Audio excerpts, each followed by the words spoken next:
Hi, my name is Janetta Yusufovich, and today I will be discussing the elaboration likelihood model.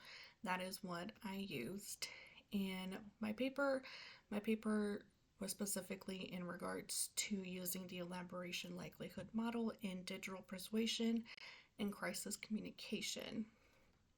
So, a few of the main points is that the model was developed by Petty and Casipo back in 1986, and it was used to explain how people process persuasive messages through two distinct routes. There's the central and the peripheral. So, the central route is what involves the deep cognitive engagement, and then the peripheral route is what relies on surface level cues. So that would be repetition, credibility, emotion.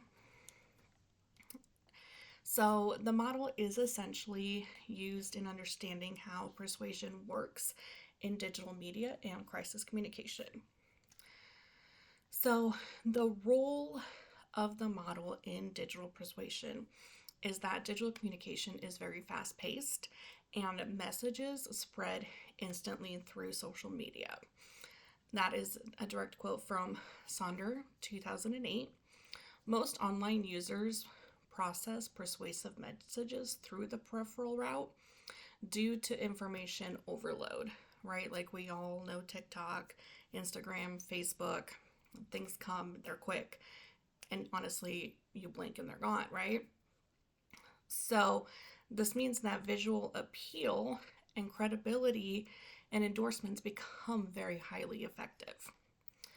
Another thing we're looking at is artificial intelligence driven persuasion and then the deep fake technology that has been on the rise. So the paper goes into how that further has just created a complicated message when it comes to credibility. And that is from Tenfold in 2004. So then I used the model, like I stated, to look into crisis communication. So during a crisis, audiences engage directly based on their level of involvement, right? So highly engaged individuals are seeking fact-based logical reasoning, the central route, while those less involved respond to emotional storytelling and repeated messaging, again, the peripheral route.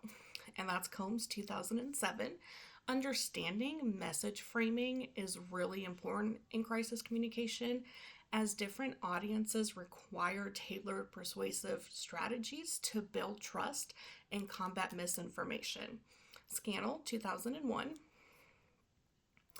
Misinformation and public trust. Misinformation spreads rapidly in our digital space, and it often outpaces functional information due to the emotional appeal. Scannell 2001. The likelihood model honestly helps explain why people accept misinformation. Those who rely on that peripheral cue may be more likely to believe repeated claims rather than critically evaluating the source, right? They're not going to go and find out if it's true, they're just going to choose to believe it. When looking at the artificial intelligence driven misinformation, that just presents a whole nother growing challenge in maintaining digital trust. It requires strategies that straighten source credibility, but also look at audience engagements. Tenderfield, 2004.